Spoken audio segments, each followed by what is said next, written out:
Hey, what's up, guys? Jett here.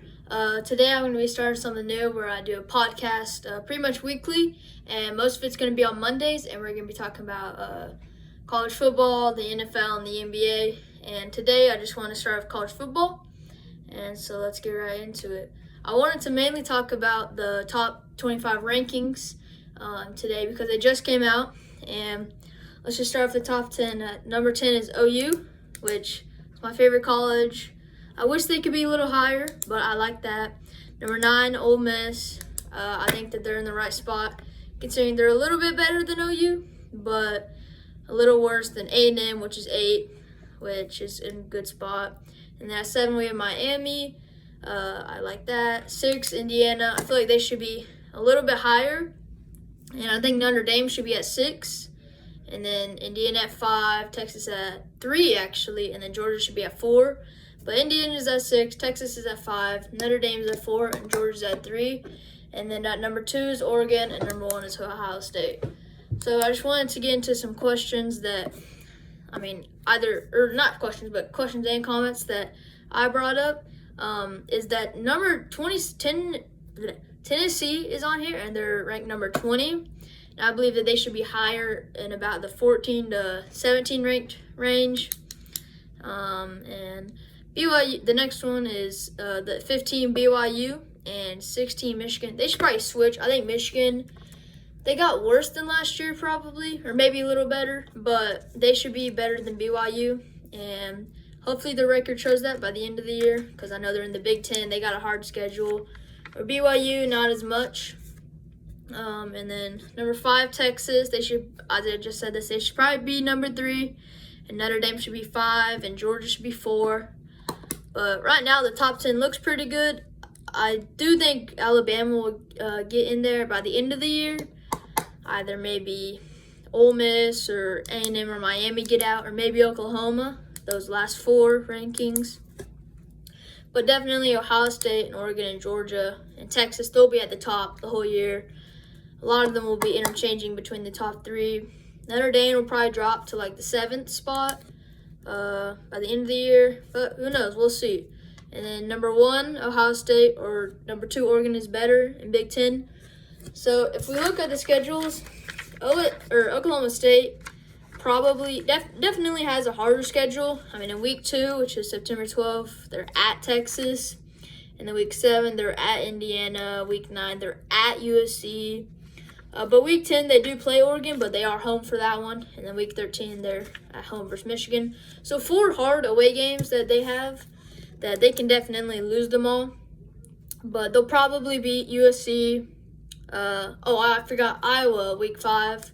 Probably beat them. Texas and Indiana will be the only 2 really away games that they'll be hard to win. I don't really think they'll beat Texas in week 2, which that'll really shape how the rest of the year goes for both these teams, because they'll both definitely win their first week. But week 2, if you lose, you're 1-1 already, and you still have 11 more weeks. So a lot of things could happen, and especially OSU with their hard schedule. And Texas is in the SEC, so that's also hard. Bama, Georgia, Oklahoma, A&M, all of them.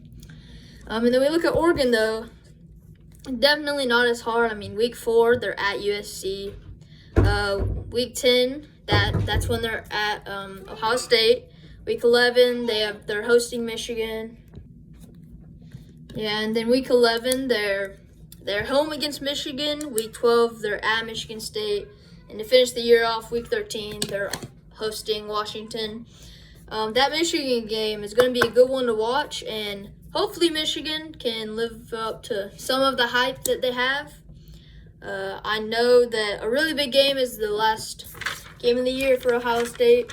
Michigan week 13, it's them against each other, and that's the biggest rivalry besides probably the Red River rivalry, which is another great game that will really affect Texas and OU's record and if they're going to make the playoffs, but I'm pretty sure both of them will, but you never know. And another question is Oregon or Georgia better?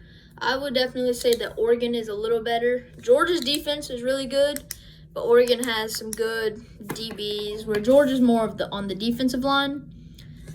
But they don't play each other during the year. I wish they could. That'd be really fun to watch. But I think they might come against each other in the playoffs, which that'll be great to watch, as I just said. Okay, now I just want to take a look at the QBs from 3 of the top 10 teams. First one's Julian Sayin from Ohio State. Last year, he had 3,610 passing yards, 32 passing touchdowns, and he only threw 8 picks on a historic 77% completion percentage, which is really good. And then Gunnar Stockton from Georgia, a young sophomore, and, well, he was a sophomore, so is Julian Sayin, but shows that Julian Sayin is better because Gunnar Stockton, 2,894 passing yards, 24 touchdowns, and 5 picks, which better on the picks, but he's worse on the yards and worse on the passing touchdowns. Now, my favorite team is Oklahoma, okay, and I really like John Mateer, but he did not do that great last year in passing. Now, even because of the hand injury, he was out, I think he was out a game, but, I mean, it still really affected him because he had 2,885 passing yards, which is less than Gunnar Stockton, less than Julian Sayin, 14 passing touchdowns, which is, again, less than both of them, and he had 11 picks, which is more than both of them. But he did have 8 rushing touchdowns, which he was really good at running. He did not have very many fumbles, looking back, and he could run the ball, and that was definitely the best part of the game, and he's really strong, so that really helps. But his passing game is just not that great. That's why out of those 3, I definitely think that Julian Sayin is the best on the passing game, but John Mateer is probably the best on the running game, maybe the worst on the passing game. But you also, Ohio State has really good star wide receivers. I mean, Jeremiah Smith, they had Carnell Tate last year. Gunnar Stockton, I mean, he has good receivers too, but John Mateer really only has one good one. That's Isaiah Satenga III. And so, yeah. I also wanted to go back to the Ohio State and Oregon, as we just talked about which one is better, because, I mean, Ohio State's the 1 seed and Oregon's the 2. But I definitely think Ohio State is better and that they will win the game versus Oregon because it is at their place, and that really helps with the atmosphere and all the fans. But I think they'll just win either way, even if it was away. But I also want to notice that both of them could lose 2 games before they even get there, okay? I mean, Ohio State, they could lose to Texas. They could lose to Indiana. They probably won't lose to USC, but they could. And Oregon, they could lose to USC. And, I mean, probably not UCLA. But then is the Ohio State game, which they could lose. They could lose to Michigan. So that really affects how they will in the playoff ranking. And they could drop them down a couple of seeds, maybe to like the 6th, 7th, 8th spots, depending on who's in the top 5. Which the top 5 that I think will be at the end of the year, I'm not saying in any particular order, but Ohio State will be in it, Oregon will be in it, Texas will be in it. I bet Miami's in it, and probably Georgia. So 4 of the top 5 teams that are in there right now, I think will probably be in there at the end of the year. And as we look more into it, in more podcasts in the future, it's definitely going to be a good year. And so yeah, that's all I had for y'all today for the first podcast of Jett Bailey's podcast. Thanks for watching, and bye-bye.